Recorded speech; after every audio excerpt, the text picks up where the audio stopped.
Welcome into another episode of Bare Bones Special Off-Season Edition. As always, I am Mason West. We have Danny Meehan with us and special guest Jacob Infante, known for his Twitter shenanigans. Danny, Jacob, how are y'all doing? I feel like I'm gonna get like podcast VD because I've got my two podcasts like co-hosts and I feel like they're just now finding out about each other and I'm just like, hi. Yeah, like we've been like you've secretly had two partners this entire time and you've been trying to keep one the secret from the other. Keep one a secret from the other. Yeah, this is awkward. But it wouldn't be, a off-season episode if we didn't have you on, Jacob, because I know I love the stuff that you do with Windy City Gridiron, all the work that you do with these prospects. I pretend like I know what I'm talking about, but you definitely do a deeper dive. I know Danny definitely does a deeper dive than I do on some of these guys. So, it's awesome to have you on here.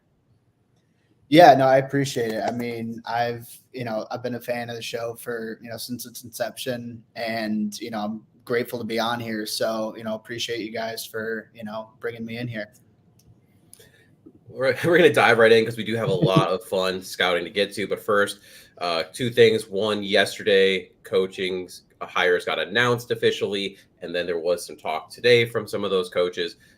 Specifically, Kerry Joseph, quarterback's coach, now on the staff. He was the assistant QB coach of the Seahawks. Chris Beatty, wide receiver coach, was with the LA Chargers as a wide receiver coach. Thomas Brown is now the passing game coordinator. Interviewed also for the offensive coordinator position. He was the Panthers OC. Chad Morton, running back coach, was the Seahawks running game coordinator and running back coach. Robbie Picasso, assistant QB and wide receiver coach, was Seahawks offensive assistant. Jason Houteling, I butchered that, whatever that thing is. Assistant O-line coach was the Titans O-line coach. And finally, Jennifer King, assistant running back coach, first woman coach in Bears history, was the Commanders' assistant running backs coach. Eberflus did confirm that the team is going to look for an assistant defensive line coach after Justin Hines left to become the Seattle Seahawks defensive line coach. Jacob, which of those that have been announced are you most interested in or most excited by? Something of that nature. Yeah, so I think if I had to choose, my favorite hire is Thomas Brown. Bringing him in, I feel like there's a little bit of that Panthers stink on him. He got an opportunity to be an offensive coordinator after spending time under Sean McVay with the Rams, and he took that opportunity. Obviously, didn't work out the way anybody was hoping or expected it to in Carolina. I do believe you're looking at, by all accounts, a bright young offensive mind who's only got his brightest days ahead of him. I know he's under 40, so he's one of the, young up and comers on the new Bears staff. He's someone who he was held in very high esteem. I know the NFLPA had the poll that came out that he was the number 2 offensive coordinator in the league, voted by the players. So to have him as in an assistant role, I think is tremendous. I'm not so worried about what happened in Carolina just because I think that was a mess to begin with. And that's, very tough to thrive in a situation like that. But I'm excited for him to get the opportunity to bounce back, to, build up some stock. And who knows, maybe if Waldron does a good job as offensive coordinator, then Thomas Brown can slide into OC. And then potentially that could be an opportunity for him to further showcase his stuff and, boost his stock in the eyes of the league. Yeah, I said the exact same thing written down here. The one I was most interested in was Thomas Brown. That offensive coordinator experience, I think, is very interesting. He knows all the quote unquote bad things that might have gone on in the Bryce Young development if the Bears do bring in a young quarterback here.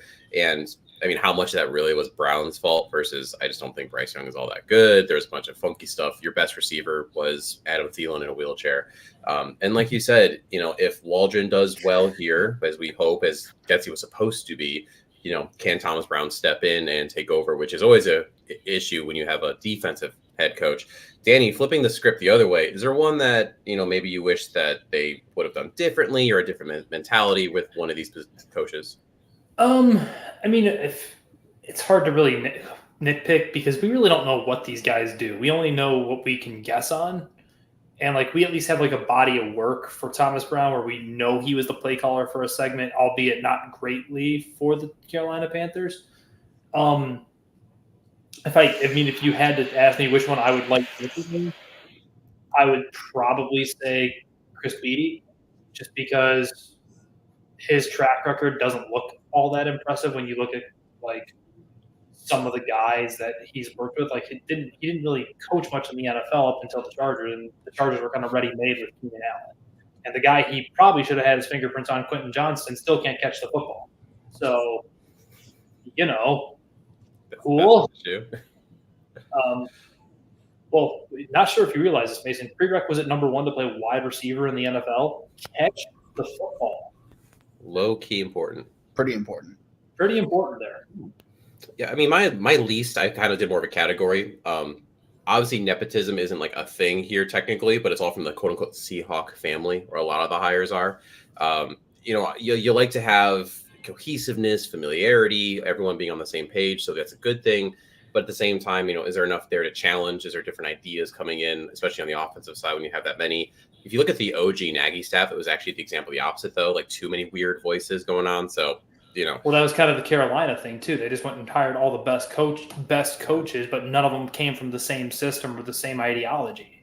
It was just a bunch of stuff thrown at the wall because they were going to deep pockets get the best coaches, but there has to be some sort of synergy there, right?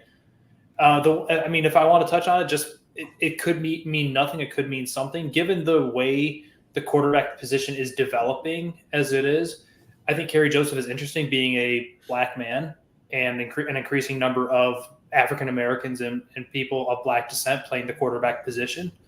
I think that matters going forward, not just how to play the quarterback position the white way, as it were, which is what a lot of quarterback coaches and quarterbacks traditionally were up until probably 5 or 6 years ago. I like the white way, right way thing, so I had to throw that in there. It's quite interesting, isn't it? Speaking of black, that brings up our sponsor for today's show, Funky Town Brewing.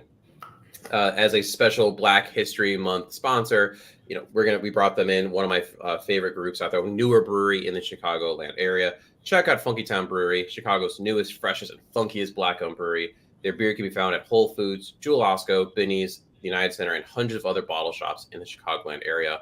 Follow them on Instagram at Funkytown Brewery and check out their website at funkytownbrewery.com to join the mailing list. Also check out their new beer, Black is Beautiful, Jazz Nights, pictured here, which dropped February 2nd. It's a Baltic Porter with blackberry, 7.1% ABV, notes of chocolate, coffee, dark fruit, and spice. The blackberry character comes out in the back end. This is their first lager, incredibly smooth with robust flavor and really easy to drink. They really ups their game with this one. Proceeds will be split between the African Jazz Art Society and Studio and National Black Brewers Association. Black History Month may be ending, but Black History is not just a month, but should be all year long. Go support Black business. I'm actually drinking a Funky Town Brewery beer right now. It's hip hops and R&B brew, really good. Maybe Jacob should take some advice from Funky Town Brewery to get his smoothness up, because his Twitter game when shooting his shots ain't too smooth. Yeah, I haven't been having the best of luck with the ladies. You know what? You miss all the shots you never take, man. So exactly, I'm gonna keep going. I got nothing holding me back. So it's that one Deion Waiters quote where it's like, I'd rather go like 0 for 20 than like 0 for 5 because that means that I stopped shooting or something like that. So Shooter's mentality. The idea that you just invoked Fat Boy Waiters on this podcast is quite amazing, and I am here for it because, God, that's just great. You need to update your Eberflus picture, Mason. I do. I don't have sexy flus. I didn't have time to. I had time. I took a nap, but I just didn't want to. But I will have to update it because he now is now he's sexy Zeus flus. Wow. But yeah, we got mock draft 2.0 coming at you. As always, just started this. Danny, you didn't get to see this yet. We have our PSA before all of our mocks now. The purpose of this mock draft is to help the hosts of Bare Bones better know the prospects of the 2024 NFL Draft. They are sharing this information so you, the follower, don't have to grind tape and scouting reports as you wait patiently for the Chicago Bears to make their selection. This is not meant to be predictive. If your favorite prospect was not selected in this mock draft, check out a previous or future mock as they may be included there. If they are never selected, oh well, get over it. Taking these mocks too seriously will result in headache, nausea, diarrhea of the mouth, cold takes exposed, troll status, tool status, and undying love for a prospect who gets cut before week 1. Yeah, don't take this too seriously. We're just doing this to give you all good information. And I'm not sure if you realize this, but both me and Falus have one thing in common. We're both now rocking beards again. Just Yeah, I can't grow a beard. It's a Looks problem. sounds like a you problem. Well, Jacob can't grow anything. Look at his face. Yeah, I haven't grown in height since 7th grade. I can't grow a beard. I'm just eternally just Child. exactly. Hey, just some people want that fountain of youth. Yeah, But I'm the boy of Bears Twitter. That's okay. well, Boy of Bears Twitter gets to kick us off here first. Round one, pick one. Jacob stood pat and took who most people are currently thinking are going to go number one here, Mr. Caleb Williams. Why so, Jacob? So I've been of the firm belief that while, yes, it sucks what's happened with Justin Fields, I feel like there's so much out of his control that hasn't gone right. I do think that this is the perfect opportunity to reset the QB contract clock, especially with a quarterback as highly touted as Caleb Williams.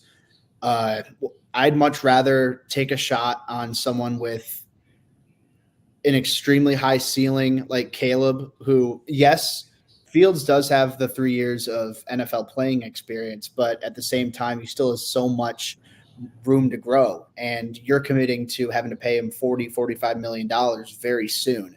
And do I feel comfortable doing that? I don't think I do.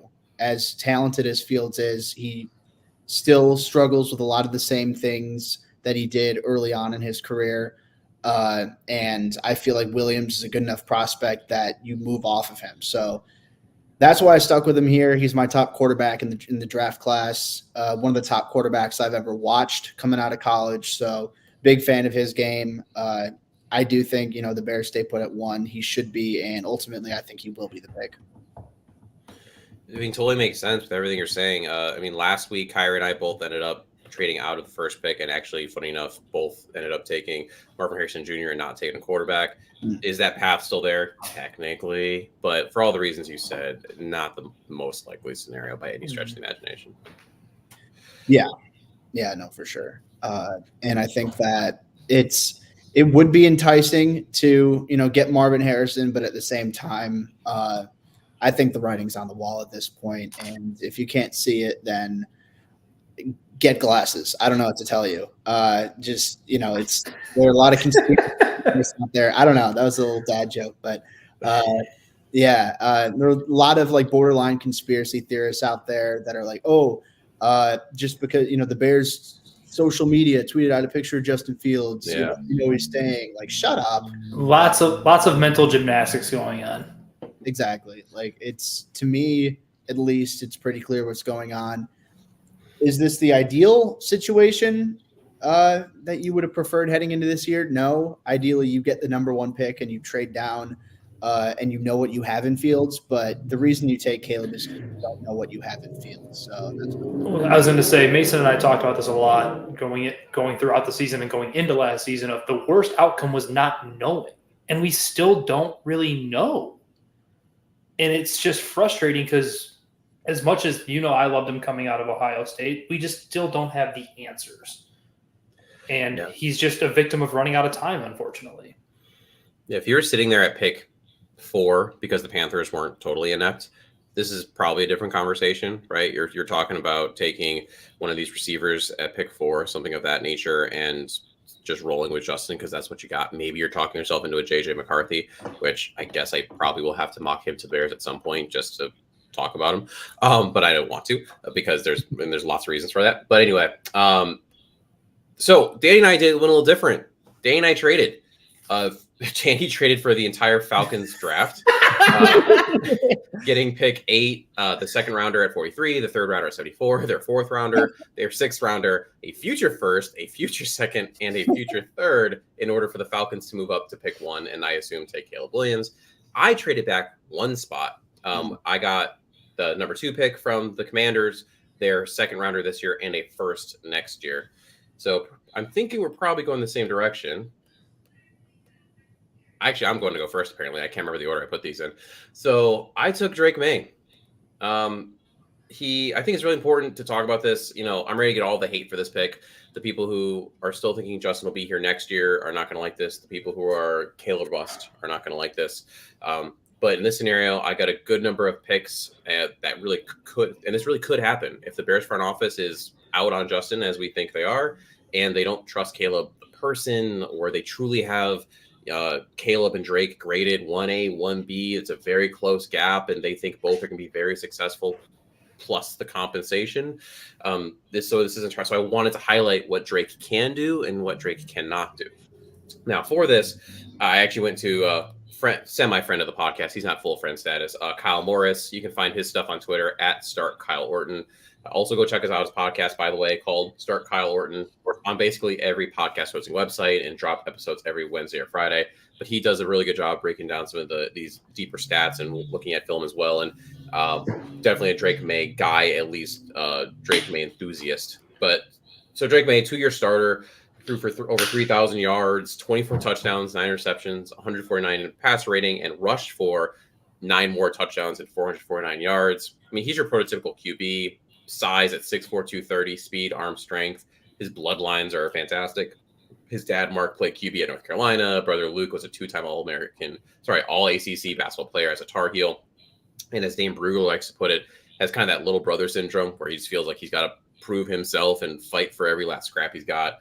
In 2022, North Carolina had one of the worst offensive lines in college football, but he still managed to put up some pretty impressive numbers. And then also in 2022, he became the 6th QB since 2010 to post 4,000 yards, 35 passing touchdowns, 650 rushing yards, and 7 rushing touchdowns in a season. That joins Kyler Murray, Deshaun Watson, Marcus Mariota, Johnny Manziel, and Robert Griffin. Pretty good group to be in. Drake's a really good athlete. Caleb gets all the nod for being able to move and do stuff off script, but Drake May is up there. Great ability to throw off platform under pressure. Can really rip it from the pocket if it's cluttered or when he's on the move. Very good arm strength, throws a lot of velocity, and he pairs that strength with accuracy at all 3 levels. He's got a pretty special kind of touch, and he works the middle of the field, especially intermediate and deep routes more than anyone else in this class. He leads the class in ADOT, or refers to an NFL receiver's average depth of target. It's meant to track how far downfield the ball's traveling on average for a specific player on a total sum of their targets, as well as career completion percentage on deep passes. He's only second to J.J. McCarthy in the class in completion percentage on intermediate throws, but attempted intermediate passes considerably more often than J.J. He can operate within a structure at a high level, plays on time, moves through his progressions, on one of just 3 passers, along with Justin Fields and Kyler Murray, to manage an ADOT of 10.5 or greater with an adjusted completion percentage greater than 75%. Drake, however, managed a time to throw of just 2.84 seconds, despite how frequently he throws deep, while both Kyler and Fields were well over 3 seconds. Drake was quick and decisive when going deep and through with anticipation rather than waiting for guys to come open, like Fields did at OSU a lot, and also Fields did do it with a much better receiving core. He's comfortable hitting NFL windows, younger even than Caleb with room to grow. He's arguably the highest floor of any draftable QB, which I think is big. Now, I'm going to admit Caleb's got the higher ceiling, but that floor is very important when you're talking about a pick this high. Drake ranks above average to top 5 in almost every major category out of 114 QBs since 2014. 20th in ADOT, 28th in adjusted completion percentage, 5th lowest turnover-worthy play rate, 4th highest big-time throw rate, 2nd biggest big-time throw to turnover-worthy ratio differential, 14th most rushing yards per game, 22nd best rushing yards per carry, and 13th best fumble per touch. Now, on the con side, because I do want to highlight that, it can be pretty catastrophic. He can catastrophize. Instead of taking an L and fighting to live another day, he'll run into sacks. His pressure sack rate is just okay at 19.1%, but higher than you'd like for a guy with this type of throw. Sometimes lack of pass rush feel. His pressure scramble rate is also higher than you'd like at 19.7%, and he attempted a throw when moved off the spot just 48% of the time, which would be slightly below NFL average. He has to get more comfortable throwing when the play breaks down versus running. He can rely a little too much on his arm, always doesn't get his lower body underneath him. If the picture changes in front of him from pre to post snap, sometimes he struggles to get off that first read. Uncomfortable at times throwing off play action. He had the lowest yards per attempt on play action passes of any QB in the class. Although UNC also attempted play action passes much less often than USC, Washington, or Oregon. And footwork sometimes is inconsistent. So, I asked Start Kyle Morris, why Drake seems to be falling. Reports, have him as low as QB4 by some, QB3 probably more so on average right now. he was talking about prospect fatigue. You know, we see that every year. We see it a bit with Caleb right now too. Last year, Stroud was falling in a similar way just because of a crazy S2 score. Box score scouting is a big thing with him. You know, UNC supporting cast was poop, and they lost a lot of games. And he's getting a blame for the bad games near the end of the season. I also throw in the Heisman Trophy winner always gets a bump in James Daniels. Mystery tends to pull eyes. JJ McCarthy didn't throw a lot of passes and won a lot of games, whether you're talking high school or college. That's going to start to pull him up. So at the end of the day, you know, go check out Sco's Twitter and podcast. He's got some really good statistical breakdowns, like I said. He's a guy that won't change his mind too. And when you talk to him, he was a Drake May guy through and through. He's more into kind of Drake May, Caleb, all that jazz. So, you know, he's definitely not a guy who's just going to stick to whatever he originally thought. But yeah, that's probably my longest spiel here. I know that was a lot, but I do want people to understand Drake May, in my opinion, and by others, is truly can be a 1B and really could make sense to move if you wanted to move down for whatever reason if you had concerns with Caleb. For what it's worth, Mason, I'm with you. I think it's in my personal rankings, it's 1A, 1B with Drake and Caleb. But it's for not even just like the floor or ceiling argument. It's just they play the position wildly different. Like they're not the same kind of player, and I think people just have trouble grasping it. I would agree with that.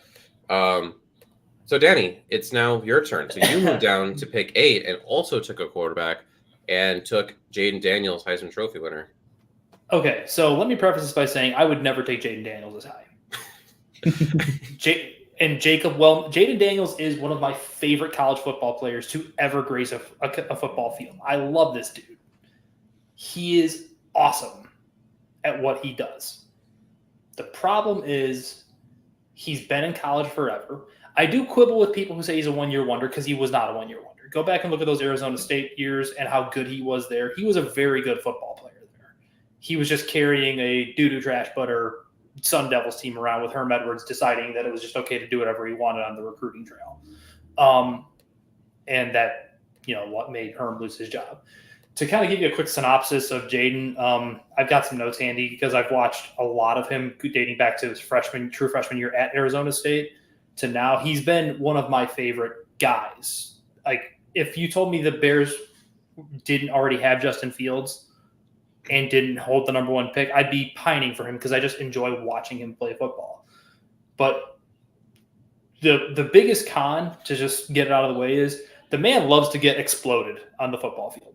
He has no frame of reference for where people are in terms of hitting him. He just gets – you will see probably at least 2 to 3 times a game where he's going to turn the corner or he's going to step into a sack and just get absolutely annihilated.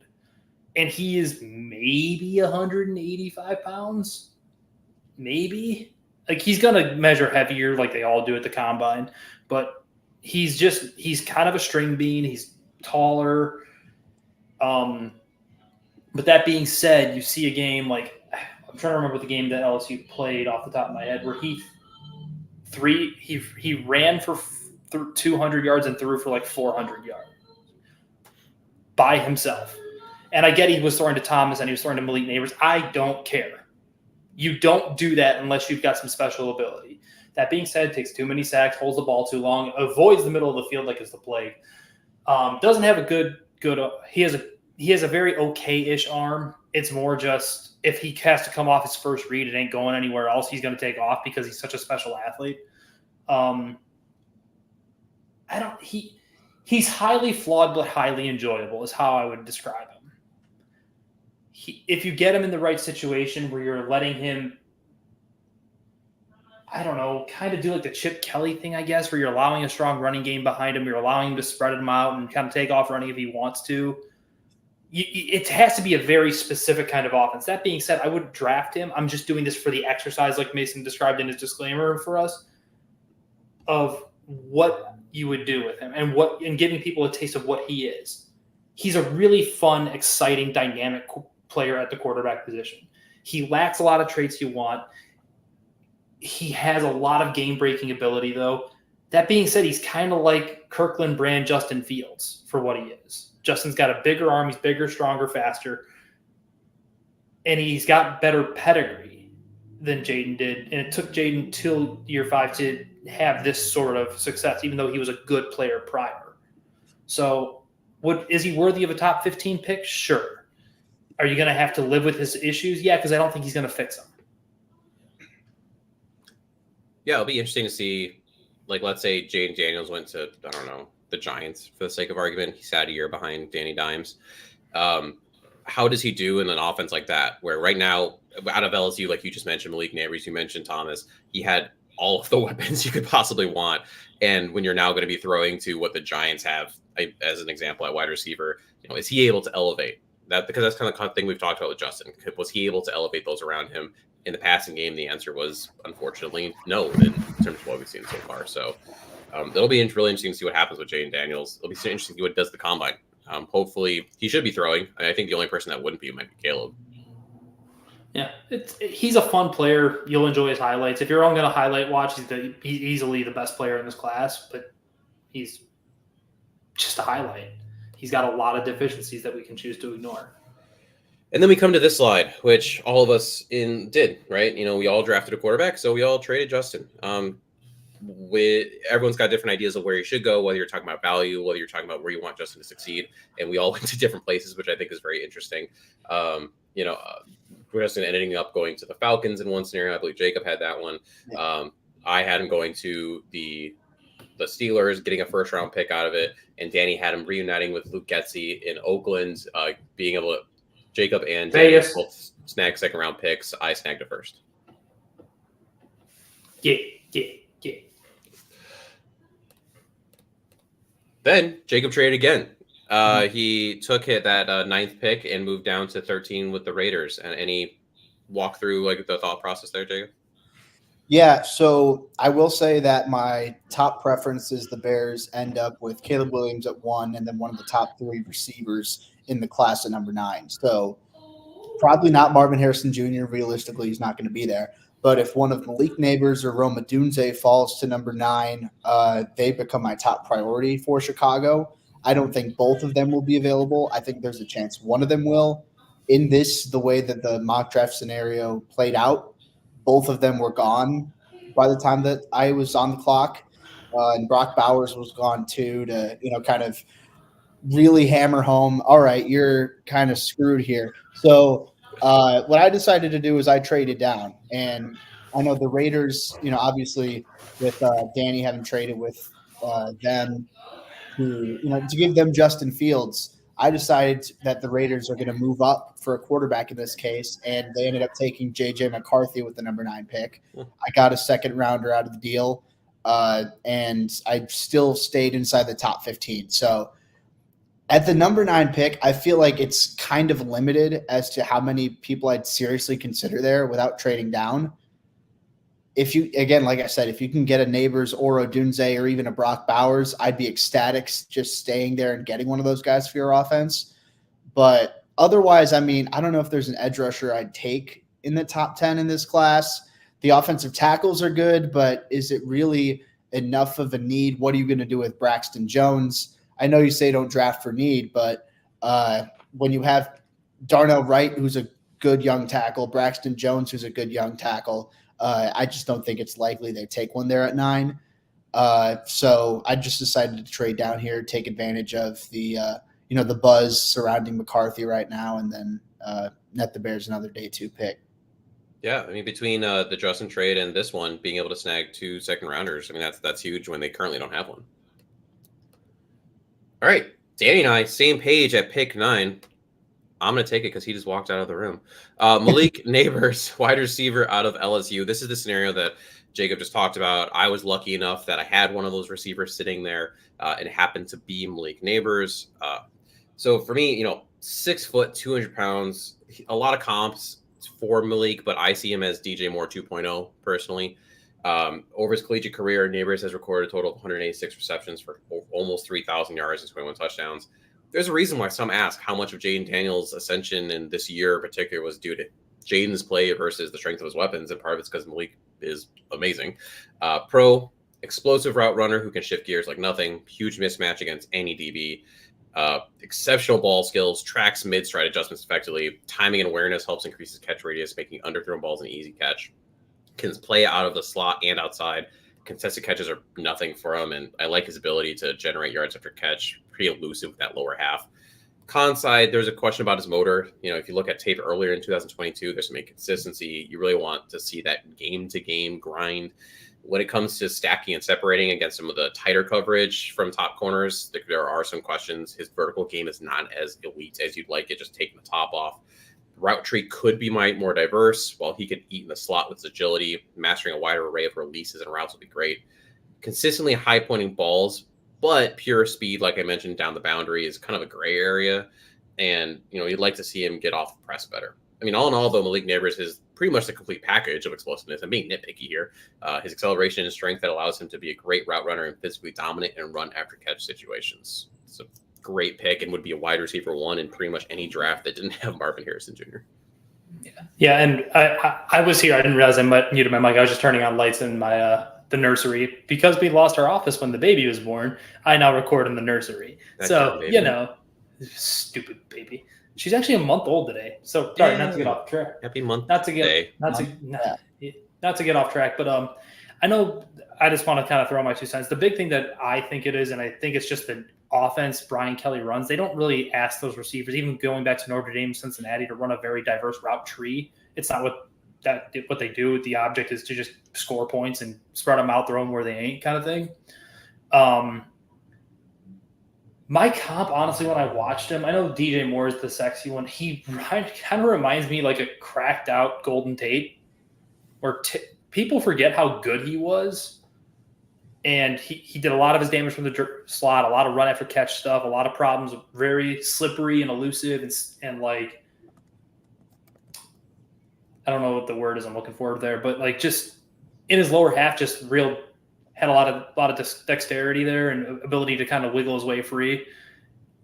And plus, Golden Tate was always a highlight in the open field in terms of if he knew he was gone, he would kind of let you know it. So that's kind of who I see. It's not a perfect comp, but I don't think there's a such thing as a perfect comp for any of these guys. No.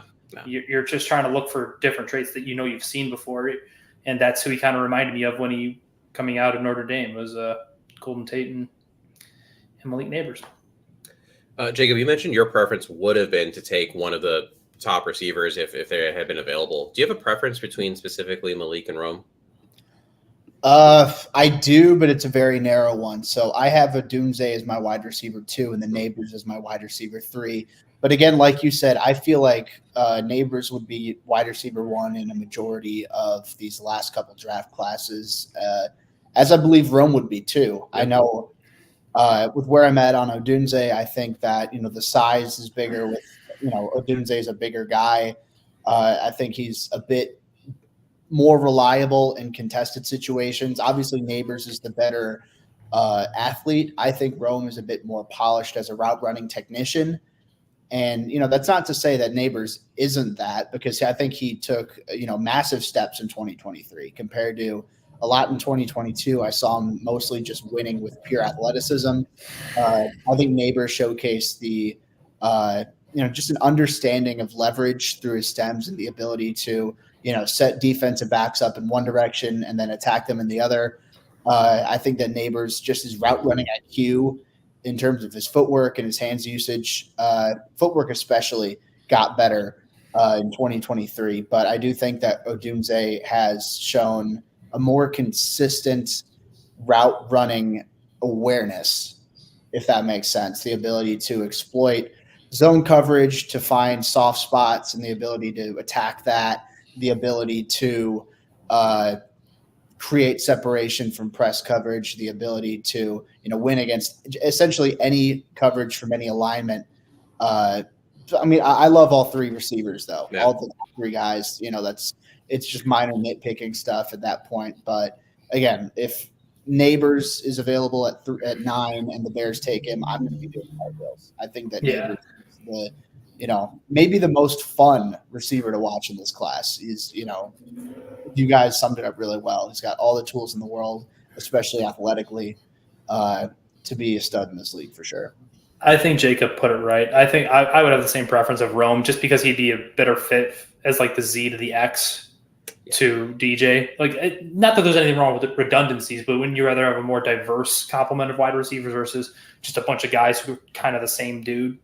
Not that I would not complain about Malik getting drafted. I want that to be clear. I'm just saying from an aesthetic standpoint of what it would look like, I think Rome is the better seamless fit in terms of what he does. No, 100%. I mean, that's where I'm at to round it out. I mean, I currently right now also prefer Rome. If for that exact reason, like 2 DJ Moores, really cool. But at the same time, would it be nice to have DJ Moore and then a different set of skills? Yes. Jacob is up from that pick where he would traded back, taking Jared Verse, edge out of Florida State. Yeah, so I'll say with Verse, I keep going back and forth about which edge rusher I have as the top one in this class. I think that Verse, Leatu Latu out of UCLA, and Dallas Turner out of Alabama are all very close on my board, and Chop Robinson from Penn State isn't super far behind either. I actually just published my scouting report of Verse over at Windy City Gridiron today. And I said there, and I stick by it, that I think Verse has the highest floor of those 3 edge rushers. I think he's the safest pick that you can make there. And therefore, with Turner's inconsistencies on tape, with Latu's injury history, there isn't really that as much variance with Verse. So he's my top edge rusher in this class right now. I see someone who's flexible. I see someone who plays extremely hard with a consistent motor to get into opposing backfields, to get to the quarterback, as well as disengage against the run. Quick off the line of scrimmage, has a bunch of different moves he can use to beat you. You're looking, swipes, rips. He's got a solid swim move in his arsenal. I'm pretty sure I've seen him utilize ghost moves from time to time. He's flexible enough that he can pull those off. And I think that over the course of his collegiate career, his situational awareness against the run was a lot better too. Just having an understanding of, all right, the running back's coming into my gap. This is what I need to do in order to stack and shed this block, in order to disengage and free myself up to make the tackle. I think Verse did a very good job of growing in that over the course of his time at Florida State. He's not the strongest edge rusher in this class. I think that's the one knock on him, really. Not the biggest guy either, but at the same time, I feel like he's going to be able to contribute in just about any base scheme, whether he's standing up or he's got his hand in the dirt. I think in this case, obviously, there's a chance the Bears address edge rusher in free agency, and in this case, probably not going to take an edge rusher in the first round, but in a scenario where you utilize those, that cap space with, to other positions, utilize capital at, maybe center or safety or receiver or something like that, and you still have a needed edge rusher, then Verse is the guy that I'd be very happy with, especially if you get a chance to trade back and pick up another second rounder in the process. Yeah, and this would align with what new Bears defensive coordinator Washington said today, where he's aiming to have the Bears have one of the best pass rushes in the league. So adding Verse would help with that. Yeah, I think to Jacob's point with that, it's hard to – it's not hard. It's damning to say, but he's safe. I feel like I know what Verse is going to be. Like his ceiling may be limited because of the things he may not be able to do, but he can do a lot of things already. He's very well-rounded. Yeah. Versus like in the last 2 weeks ago, mock, I ended up taking Turner just because of that athletics ceiling being so high, and but there is inconsistencies in that, so he's not as safe of a pick as Danny said. All right, so I am up after my trade with the Steelers. Just as a reminder, I also kicked them a future fourth in order to make the deal work. I ended up taking the Hoss in this draft. One of my favorite players that I hope somehow the Bears can figure out how to get is Jackson Powers Johnson, center out of Oregon, here at pick 20. This interior offensive line class is deep, yet JPJ stands out well above the rest, in my opinion. Day one starter, no question. Size, power, athleticism, toughness. Team captain, good communicator, which is big for a center. We remember the issues that James Daniels had at center and Mitch requesting to have a different center. Remember when James this won't be a problem here. You can play anywhere on the O-line, but center is where you want him. Fast, strong anchor, uses his 334 pounds of pure mass to become a nearly immovable object. Yet with that mass, his ballerina in space. Insane lateral agility and acceleration for his size. If he does get beat off the snap, he uses his hands well to recover, gets to second level with ease, quick twitch, explosive run blocker, excelling in both gap and zone schemes. He's got limited snaps, only 16 starts, though he did start as a defensive tackle his freshman year. So, if you like that. Upright playing style and wide hand placement sometimes, which exposes his chest to defenders, leading to some stalemates. At times, blitz processing seems to lapse, and you want to see more physical finishes in space. 79-inch wingspan can be taken advantage of by longer defenders, and he can clean up his footwork and penalties. He had 5 false starts in 2023 as a center. I don't know how you do that. You're holding the ball. Don't false start. But with some technical adjustments, particularly in reducing his upright stance and improving his hand placement, those are high on the to-do list to ensure he maximizes his effectiveness against NFL defensive linemen. These tweaks are manageable and typical for rookies making the leap, and he just has all of the tools that you want. For those who are saying, why are you drafting a center this high? First of all, it's very important for the Bears. Second of all, he's just that kind of caliber player. Danny, would you be pro a center this early?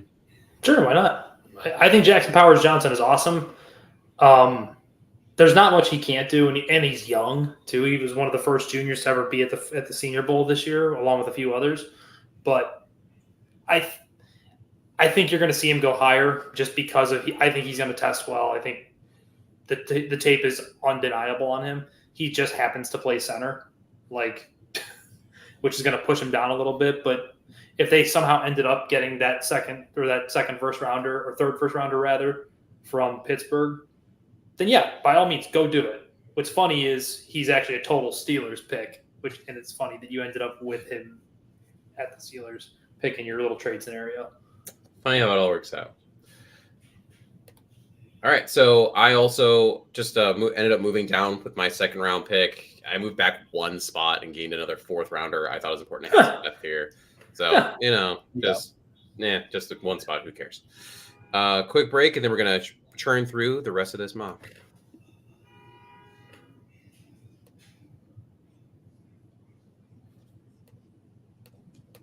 All right, we're back. Apparently, I'm up again. Didn't realize that. But so round 2, pick 37. After my trade, a back of one spot, so that does actually make a degree of sense. I ended up needing to go the other side of the ball. Got a lot of offensive firepower in the first round. And in this scenario, the Bears don't get an edge in free agency, so they draft one. Jonah Ellis, edge out of Utah. 2023, he played in 10 games and significantly increased his snap count to 573. He had a stat line of 17 tackles, 6 assists, 25 stops, and you add in 41 total pressures. 26 of those were QB hurries, and 13 of those were sacks. Explosive first step, plays the run well and physically with ability to set the edge. Can shed blockers with strong grip and shoulders, high motor with a relentless pursuit. And I like his pass rush arsenal. There's some versatility and creativity there. Comes from a football family, which I think does blend to that football IQ.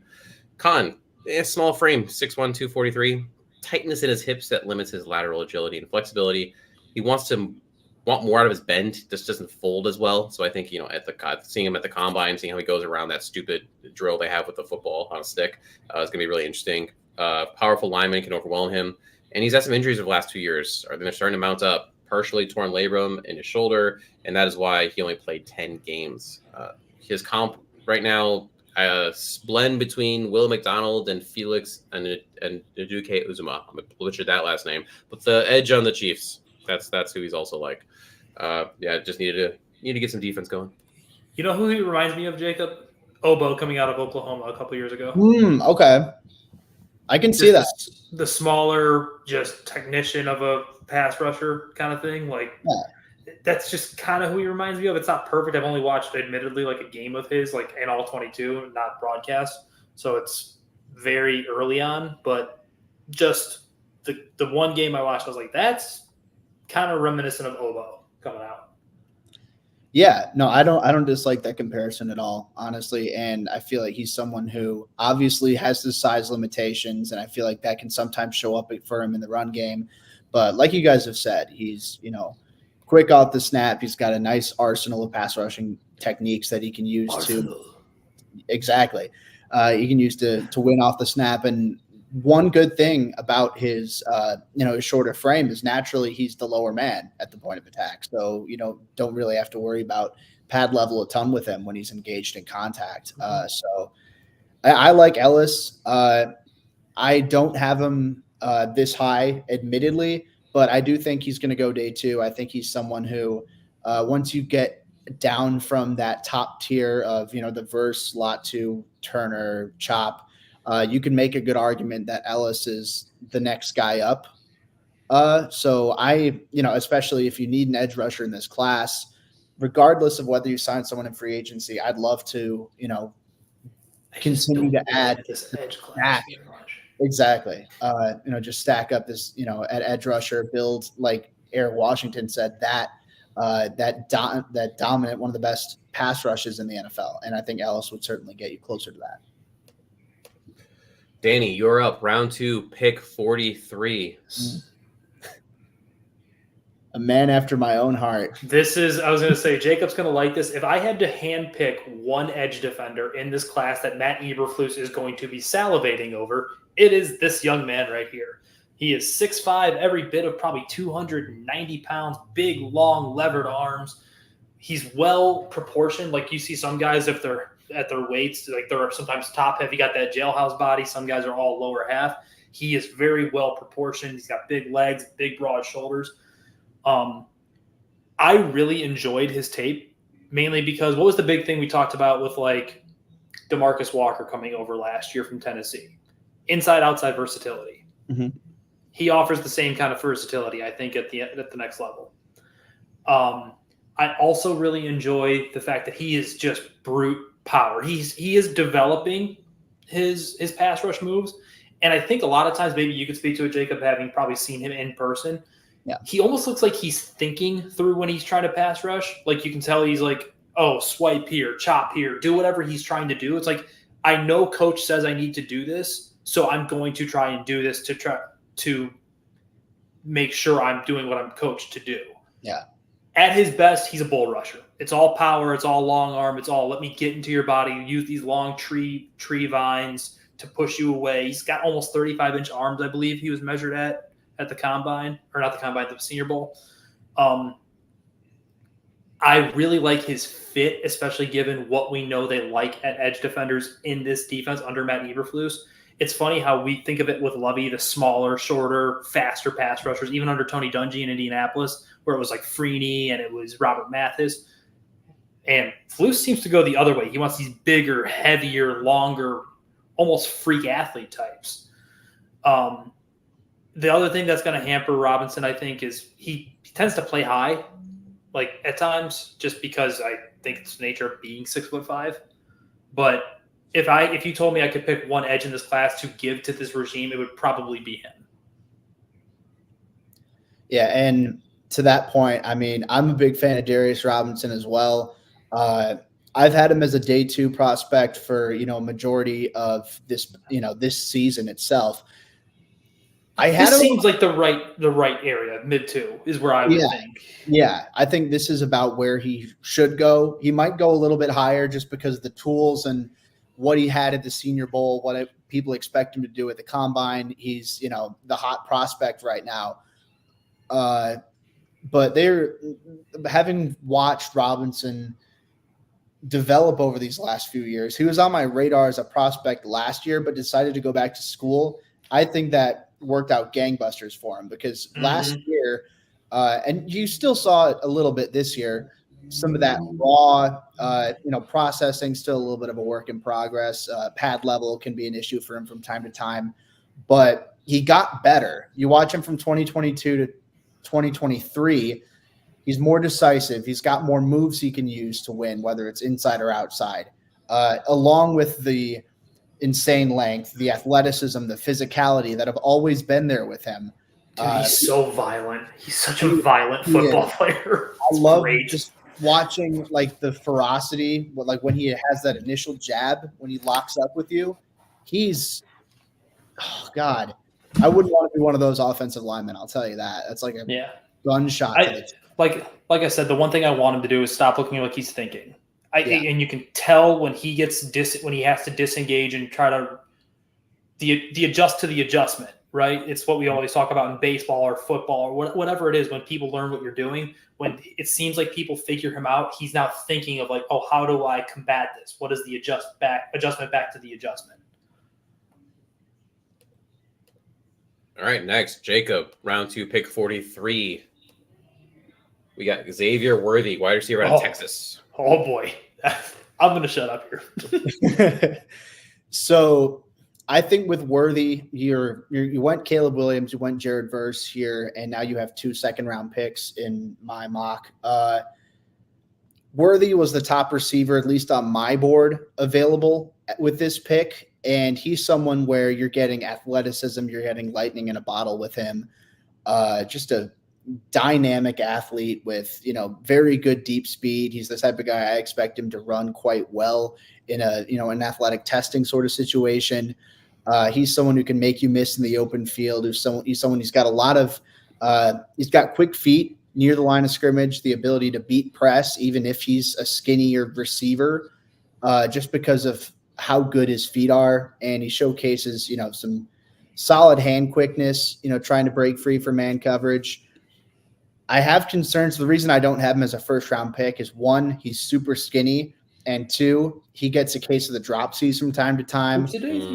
And that's something that I think will knock him into round 2. But the athleticism is there, the yak ability is there, the route running is there. And I think that he's a much more refined route runner than someone like, say, a Kadarius Toney coming out, or someone who, so much of his value came because of his athleticism, because of what he can do after the catch.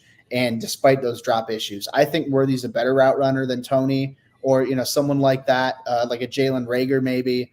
I think that Worthy is, a superior player to both of them coming out. He's someone I think could immediately play on the field side. You give him a lot of space. He can play outside. He can win inside as a slot receiver. I'm a big fan of what he brings to the table athletically and the different ways that you can create separation. So definitely you're not taking him with the expectation he's going to be a wide receiver 1, because he has his limitations. But if you can't get a receiver in round 1 and you can't get a massive wide receiver 2, if you don't spend money on like a T. Higgins or a Mike Evans or whoever the hell, then I think Worthy would be a really good pick here in round 2.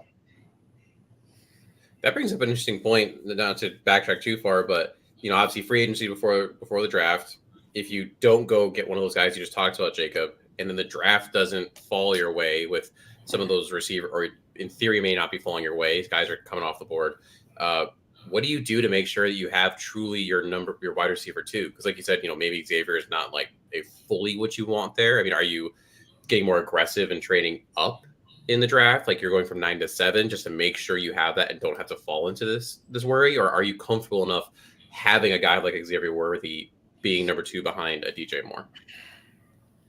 I mean, I'd consider a trade up for sure. Like if you're looking at 7 and, or even looking at 8, if you trade Justin Fields to the Falcons, I definitely consider utilizing a trade up from 9 to 8 as a potential opportunity. But if you're at 7 here, the Titans, I have a feeling they're probably going to go offensive tackle. I feel like that's the smart move for them. Yeah. Maybe they'll go receiver. I don't know, but they desperately need to protect Will Levis. They have Peter Skoronski, and, Aaron Brewer is going to be a free agent, and then who the hell else? So I think offensive line is going to be huge for them, but they could go receiver in theory. Giants could in theory. Chargers could in theory. So there's a lot of competition. Falcons maybe even could. I don't think they will, but you never know. Maybe they want to go offense heavy again, add another weapon. But I think you look to trade up. But if you can't, like absolute, and I don't want to say worst case scenario because I don't think this is the worst case scenario. But if you trade down from 9 and you don't get a receiver in round 1, then I think someone like Worthy would be great. You find a high-end wide receiver 3 in free agency. I wouldn't overpay too much for a guy because this is a really good receiver class in the draft. And I feel like even if you don't get someone in round 1, you can still get a good starter in round 2. And I think that's what happened here. So, long-winded answer to saying I think that you don't invest super heavy at receiver as like a backup plan. I'd say sign your wide receiver 3 if you can. But as far as wide receiver 2 goes, I feel like you could probably get that in the first 2 rounds. Beautiful. Danny, round 2, pick 44. Guy that I picked in the last episode we did of this, Javon Bullard, safety out of Georgia. Not going to cover him too much since I know you guys did cover him in the last episode of this. The first thing that pops out to me, the few games I've watched of him, very instinctive, heady safety. Just seems very natural in coverage, has a natural eyesight for the ball, is able to track him down. I also think the other thing that I notice is he's kind of diminutive, and that worries me at the next level. Just because, believe it or not, football is a contact sport. You run into things full speed, and that's kind of bad for your body. Yeah, you already have a safety that gets banged up a lot, so. Yeah, and you already have one of those, right? But I do think he's like the kind of perfect complement to Jaquan Brisker and the perfect successor to Eddie Jackson, as he's a player sort of in the same vein. Now, you do have to obviously worry about some things. I believe he has a DUI in his past. I don't know exactly what that means to this regime, if anything. And I also do wonder sometimes how I don't like using the word soft. How did I phrase it before? Sherman. Contact adverse. Not exactly something he really enjoys. And that's kind of funny, but I do think he's a really, really good football player, and he'll fall for a number of reasons to around this point, but this is solid value and probably right around where he should go. Now, he may go higher because ball production is there, but yeah, not going to go to – there's no need to cover him that in depth again. All right, moving on. Jacob, round 2, pick 44, the man with the chain, Cameron Kitchens, safety, Miami. Cam Kitchen. Mhm. Yeah, so Cameron Kitchens is my top safety in this class right now, and it just so happened to work out that he was available for me at 44. Obviously, like Danny mentioned, safety is probably going to be something that they look for, whether it's, free agency or the draft. You're trying to find an Eddie Jackson replacement. If you're looking for that rangy type of free safety, I think you can't get better in this class than Kitchens. Tremendous range. I think he's, smart in coverage. He's a very good athlete. He's someone who can, go up and attack the ball quite well. The ball production is incredible. I am Googling as we speak because I don't have it in my notes right now, but okay. 11 interceptions over the last 2 years. That'll do just fine. Yeah. That's not too bad. And that the production's incredible, but obviously you're watching the tape and it's no surprise that he has that many interceptions with how well he moves in coverage, how quick he processes in coverage. Not the biggest guy out there, not the most physical tackling safety. I think there are going to be some issues with him as a tackler in terms of, if you do want to play him closer to the line of scrimmage, he can't shed blocks all that well. But I think Kitchens is the best safety in this class, and I think he'd be a good complement to Jaquan Brisker. So if the opportunity does come, then I'd be a fan of it. Yeah, I was literally just going to say the way you're describing him, I mean, he does sound like that perfect free safety pairing with Brisker, just in terms of what he does well. And you wouldn't need Kitchens, right, to play up as close as. In an ideal world, Mason, I think something I would love is one of my favorite defensive formation is big nickel. Yeah. In an ideal world, you can draft him and then sign Jeremy Chin, who has a history with Phil Snow, and there's your big nickel package. But that's just me. I don't know anything. I'm just saying, and I'm a SIU grad, and where Jeremy Chin went to school, Mr. Mann, Southern Illinois University Dogs. Go Saluki. Sorry, got to plug my university because I don't ever get to do that. Love it. Danny, keep on going. Round 3, pick 74. We got a manimal, Christian Mahogany, Boston College.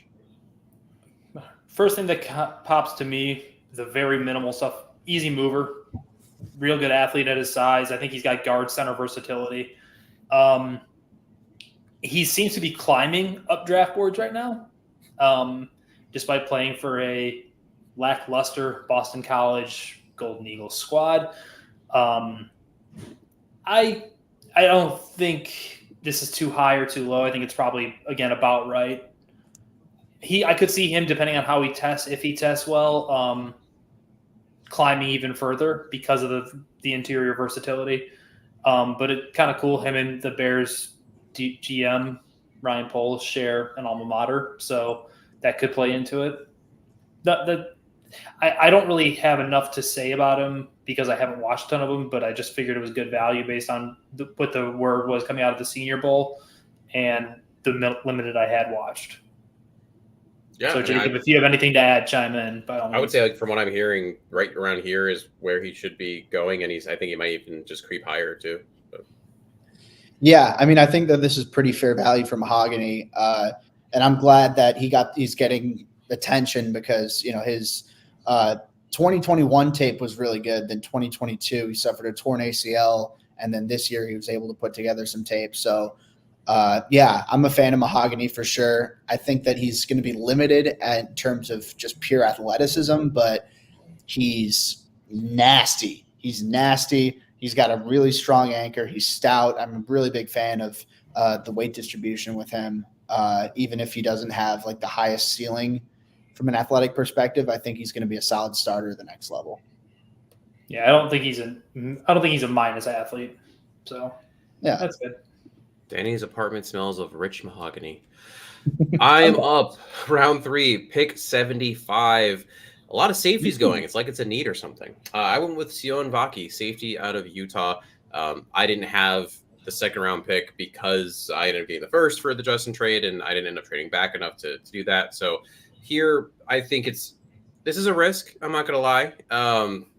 He is a versatile chess piece, Swiss Army knife, if you would, who can contribute on offense and defense and special teams. It was a catalyst for Utah's defense and had a breakout 2023 season.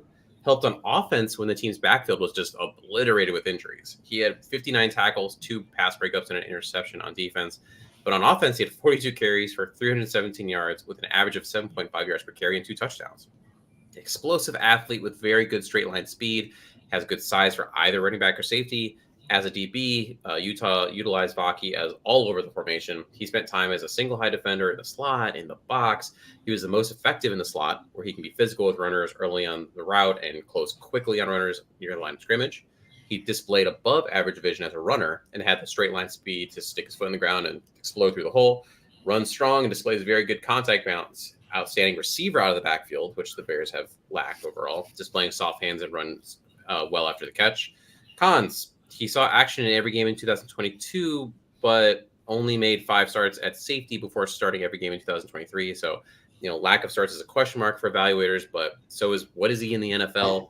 There have been tweeners, that we've seen kind of do meh. Jabril Peppers, Justin Simmons are examples of those guys where it's like, where do you put him? And that's just on one side of the ball. It's for him, it's which side of the ball do you play him on? Lacks the length to excel in man-to-man coverage against tight ends. Likely just a reps issue, as he has the build and demeanor to be a plus tackler, but he could use some technical work on that tackling.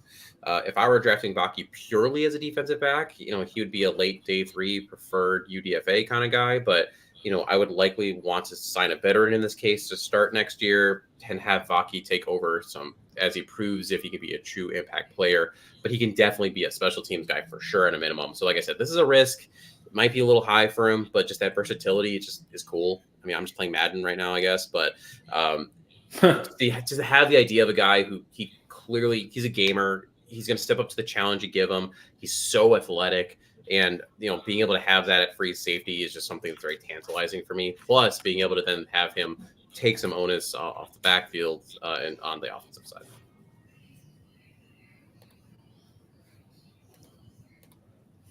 Crickets on Vaki. Danny, you're up. Round 3, pick 75. I do have something on Vaki. But okay, give it to me. Real quick. Yeah, so I think, just real quick, I think your summation was very accurate. From a physicality perspective, from a speed perspective, there's a lot to like there. The versatility is obviously massive. I think that for a 1-year starter, he processes pretty well in coverage. There's still some lapses from time to time, and I agree that his technique as a tackler isn't quite there, but he still plays his ass off in run support or as a tackler after the catch. So I won't get in the way any further because I see who's on our screen right now, and I'll let Danny talk about him.